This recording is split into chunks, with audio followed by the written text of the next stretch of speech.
बिस्मिल्लाहिर्रहमानिर्रहीम। अस्सलामु अलैकुम वरहमतुल्लाहि वबरकातुहू।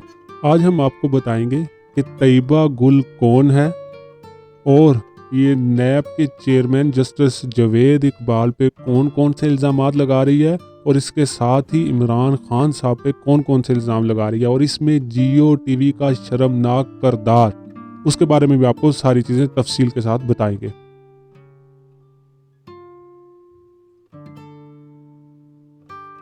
तैयबा गुल के नाम से हर कोई वाकिफ है। इनकी और चेयरमैन नैब जो है जस्टिस जावेद इकबाल, उनकी वीडियोस और आइडियोस बड़ी चली थी जब नून लीग और जो ओनर हैं जियो टीवी के मीर शकीलुर रहमान, उनकी इन्वेस्टिगेशन हो रही थी, वो ज़ेर हिरासत थे और उन पे मुकदमे चल रहे थे। तो आखिर तैयबा गुल जो है जस्टिस जावेद इकबाल तक पहुंची कैसे और किसके कहने पे वीडियोस बनी और किसके कहने पे अब ये सारा दोबारा से प्रोपेगेंडा शुरू किया जा रहा है और इमरान खान साहब को इसमें कैसे शामिल किया जा रहा है, आइए आपको बताते हैं।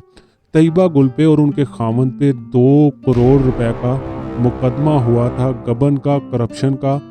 जो मॉडल टाउन चनियोट सोसाइटी है उससे मुतल्लिक कंप्लेन की गई थी। तो उस वक़्त के डीजी नैब जो लाहौर के थे शहजाद अकबर, उन्होंने इसकी इन्वेस्टिगेशन की और इसकी फाइल गई चेयरमैन नैब के पास। वहाँ पे जाके ये चेयरमैन नैब से मिलती हैं और जैसा कि आप जानते हैं कि इस तरह के लोग अपने आप को बचाने के लिए किसी हद तक भी गिरते हैं। फिर वहाँ पे इनका माशका शुरू हुआ। माशके के बाद फिर ये कंटेक्ट में आई मरियम नवाज़ के, जो कि वीडियो बनाने में एक्सपर्ट्स हैं। वहाँ से शुरू हुआ वीडियो और ऑडियो रिकॉर्ड करने का सिलसिला। मकसद ये था कि ये वीडियोस और ऑडियोस बनाई जाएं और जो हमारे ख़िलाफ़ करप्शन के मुकदमात हैं ये दिखा के ब्लैकमेल करके वो रुकवाए जाएं। लेकिन जस्टिस जावेद इकबाल ने ये काम नहीं किया, जिसकी वजह से फिर बाद में ये वीडियोस और ऑडियोस जो है रिलीज़ की गई। उस वक्त ये मामला ख़त्म हो गया था, लेकिन आज दोबारा से ये मामला शुरू हुआ है और ईद के बाद इसमें बहुत बड़े पैमाने पे आप तेज़ी भी देखेंगे, प्रोपेगेंडा भी देखेंगे। रिसेंटली तैयबा गुल जो हैं ये पब्लिक अकाउंट्स कमेटी में नूर आलम साहब जो चेयरमैन बने हुए इस वक्त, जो पाकिस्तान तहरीक इंसाफ के एक छोड़े हुए मेंबर और जिन्हें लोग लोटा कहते हैं, हम तो नहीं कहते, वो आजकल पब्लिक अकाउंट कमेटी के चेयरमैन हैं और वो बुला के इनसे सारी तफसीलात लेते हैं। वहाँ पे जाके ये कुछ इस तरह से अपनी स्टोरी बयान करती हैं, जी मुझे ब्लैकमेल किया जाता था जस्टिस जावेद इकबाल की तरफ से।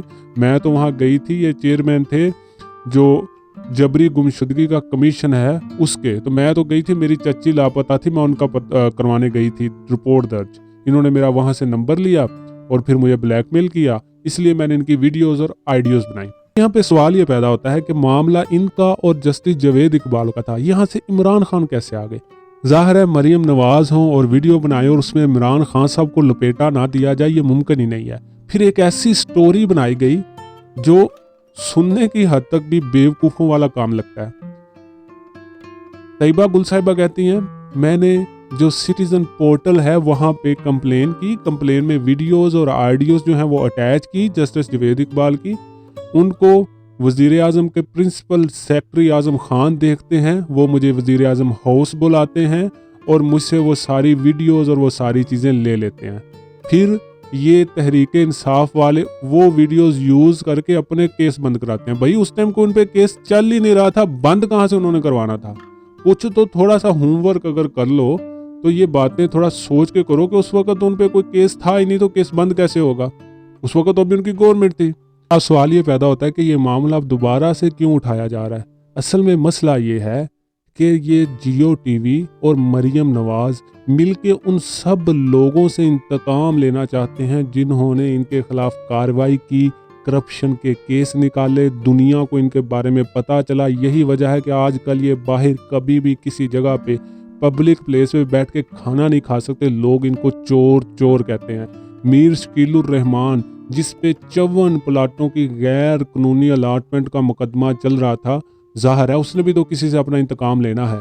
तो आजकल मेरे ख्याल से ये जियो टीवी वाले को अपना नाम बदल के मुस्लिम लीग नून का निजी विंग रख लेना चाहिए। आप इनका कोई भी बयान उठा के देखिए, आप इनका कोई भी प्रोग्राम देखिए, कोई भी ट्वीट देखिए, उसमें